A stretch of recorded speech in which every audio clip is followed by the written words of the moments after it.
জাহান্নামী গুনাহগার নারীটার অন্তরে মায়া হলো, দৌড়াইয়া গেল পানি আনার জন্য, কিন্তু কোনো পাত্র নাই।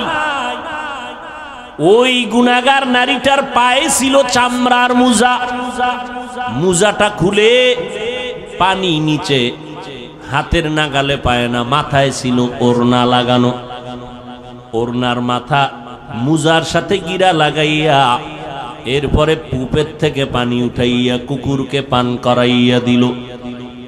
সাথে সাথে গাইবি আওয়াজ, মদিনার নবী বলেন, ও সাহাবায়ে কেরাম শুনো, এত বড় গুনাহগার বান্দিটা শুধু কুকুরকে পানি পান করাইল আমার আল্লাহর মোহব্বতের জন্য। পানিটা পান করানোর সাথে সাথে গাইবি আওয়াজ, ও জাহান্নামী গুনাহগার, তোর জীবনের সব গুনাহ মাফ করে দেওয়া হলো।